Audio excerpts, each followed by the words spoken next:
50 نمازیں۔ اب یہاں پہ بات ختم کرنی ہے وہ یہ کہ یہاں پر لوگ اکثر بیشتر پہ سوال کرتے ہیں کہ وہ اگر اللہ پاک نے 5 ہی دینی تھی تو وہ 50 کیوں رکھی ہیں؟ یہاں پر حضور شیخ الاسلام ایک بہت پیارا نقطہ بیان کرتے ہیں۔ وہ فرماتے ہیں، کبھی سورہ یوسف کو پڑھیں آپ۔ یوسف علیہ السلام کے باقی تو بھائی تھے نا سوتیلے، اور ایک سگا بھائی تھا، ان کا نام کیا تھا؟ حضرت بنیامین۔ یہ سگے بھائی تھے۔ سالوں بعد جب دونوں بھائی آپس میں ملے، بتانا نہیں چاہتے تھے باقیوں کو کہ یہ میرا بھائی ہے، ان کو نہیں بتانا چاہتے تھے، تو بنیامین کو بہانے سے روکنا چاہتے تھے۔ ان کو جب غلہ دیا، اناج دیا، لے جاؤ، اپنے وزیروں مشیروں سے صلاح مشورہ کیا کہ بنیامین کو کیسے روکو، تو طے یہ پایا کہ باقی سب کی بوریاں دانوں کی بھر دیں، بنیامین کو جو بوری دینی ہے دانوں کی، اس کے اندر محل کے سونے کے برتن رکھ دیں، اور پھر جب یہ نکلیں گے تھوڑی دور پھر ان کو بلا لیں گے اور کہیں گے کہ محل سے برتن چوری ہو گئے ہیں سونے کے، ہم نے تمہارا سامان سامان چیک کرنا، اور جس کے سامان سے وہ برتن نکل آئے اس کی سزا یہ ہوگی کہ ہم نے اس کو محل میں روک لینا ہے۔ اب سب کو بلا لیا گیا اور سب کے سامان جب چیک کیے، آخر میں بنیامین کی بوری چیک کی تو اس سے سونے کے برتن نکل آئے۔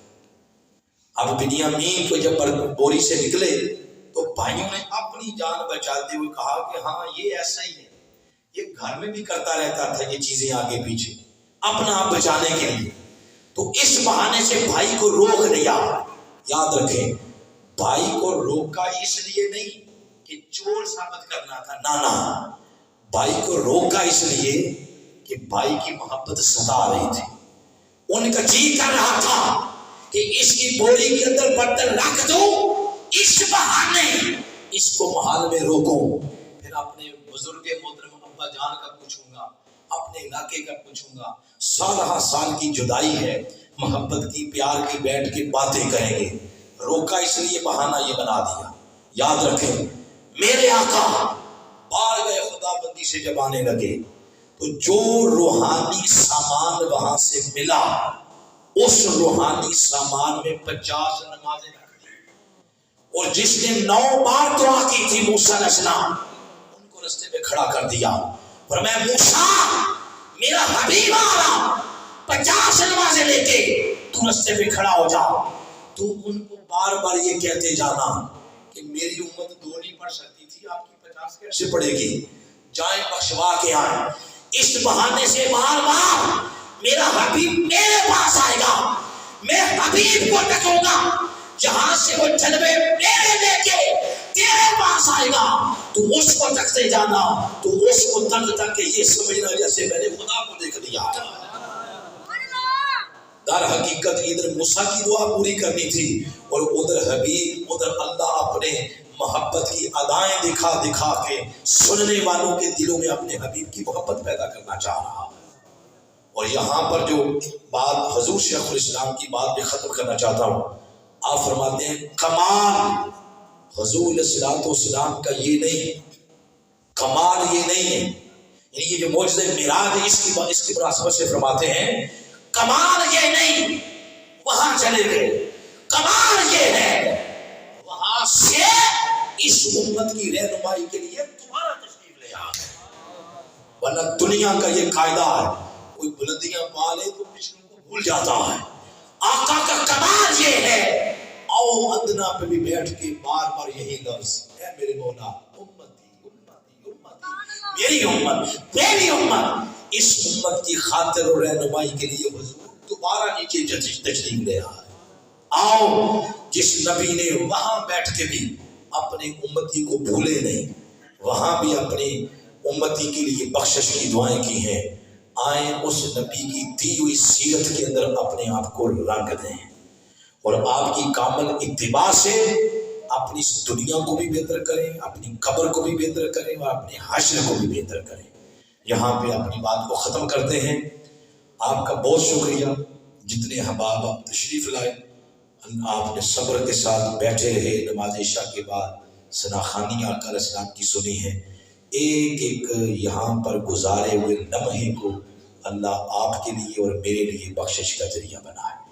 اس موضوع پر میرے قائد میرے شیخ حضور شیخ الاسلام کے بے شمار خطابات، کوئی 180 سے زائد خطابات آپ کے صرف اس معراج النبی کے موضوع پر ہیں، اور ان کو سنیں قرآنی دلائل کے ساتھ بھرے ہوئے۔ سننا چاہتے ہیں آپ؟ بولے سننا چاہتے ہیں؟ پچھلی جو بات ہوگی اس پر معاف کر دیں اور تھوڑا بولے تو صحیح۔ سننا چاہتے ہیں؟ بڑا آسان طریقہ سننے کا، یہ بات میں اسی پہ اب ختم کرنے لگا ہوں، بڑا آسان طریقہ ہے۔ ایک وقت تھا پہلے پیر، حافظ مظہر صاحب اس بات کے گواہ ہیں، لوگ VCR اٹھاتے تھے کرائے پہ لینا اور ساتھیوں کو اکٹھا کرنا اور شیخ الاسلام کے خطاب سنتے تھے، بڑا خرچہ ہوتا تھا اس میں۔ پھر وہ CD آ گئی، وہ بھی بڑا مہنگا کام تھا۔ اس کے بعد پھر وہ آ گئی USB آ گئی، وہ بھی بڑا جھنجھٹ تھا، گم ہو جاتی ہے، لوگ اتار کے لے جاتے تھے۔ اب بڑا آسان ہو گیا، اب اتنا آسان ہوا ہے کہ 8,500 خطاب سارے انٹرنیٹ پر موجود ہیں، اور ایک خطاب آپ سنیں آج کی تاریخ کون سی ہے؟ 17 تاریخ آپ نے 1 گھنٹہ خطاب سنا شیخ الاسلام، پھر سنتے جائیں ہر روز 1 گھنٹہ۔ وہ جو پہلا خطاب آپ نے سنا اس کی آپ کی زندگی میں دوبارہ باری آئے گی 43 سال بعد، 43 سال بعد اس کی باری آئے گی۔ اتنا کچھ دیا، سب موجود ہیں آپ کے لیے، 10 منٹ کے بھی ہیں، آدھے گھنٹے کے بھی، لیکن کرنا کیا ہے؟ جو کرنا ہے وہ میں آپ کو بتاتا ہوں۔ موبائل نکالے ذرا اپنے ساتھ، گزارش ہے آپ سے، حضور کے معراج کی خاطر آپ کو بتا رہا ہوں، موبائل نکالے، نکال لیے، نکالے نا، میں سیدھا بات کر رہا ہوں۔ اس کا پلے اسٹور کھولے، پلے اسٹور جہاں سے کوئی شے ڈاؤن لوڈ کرتے ہیں، پلے اسٹور پہ لکھیں انگلش کے اندر فہم دین، انگلش کے اندر فہم کے پاس اسپیس لیں، ای لکھیں پھر دین لکھیں، فہم دین۔ جب آپ لکھیں گے تو سبز رنگ کی ایسے گول نما ایک آ جائے گا، وہ پٹی سی، اس کے اوپر پیلے الفاظ اردو میں لکھے ہوں گے فہم دین۔ اس ایپ کو ڈاؤن لوڈ کریں، جہاں مرضی بیٹھ کے 10 منٹ کے کلپ سنتے رہے، بس یہی آسان سا طریقہ۔ تو کون سی ایپ ڈاؤن لوڈ کرنی ہے بولیں؟ فہم دین، 10 منٹ کے کلپ، 8 منٹ کے کلپ۔ اس پہ مزید کوئی مشکلات آئے تو محترم حافظ صاحب کے ساتھ یا بھائی محتبا صاحب کے ساتھ ان سے رابطہ کر لیں، میں ان سے پوچھ لوں، ان کو بتا دوں گا، آپ ان سے رابطہ کر سکتے ہیں۔ تو ایپ کا نام ہے فہم دین۔ تو جہاں آپ اور کچھ اتنا کچھ سنتے رہتے ہیں نا یوٹیوب پہ، بالخصوص جوان، ان چیزوں کو سننے کی بجائے وہ شے سنیں جو آپ کے دل میں سکون کا چشمہ کھول دیں۔ سبحان اللہ۔ یہاں ہلکے درود بھی ہر جمعہ نماز عشاء کے بعد ہوتا ہے، اس میں بھی شریک ہوا کریں۔ وما علینا الا البلاغ المبین۔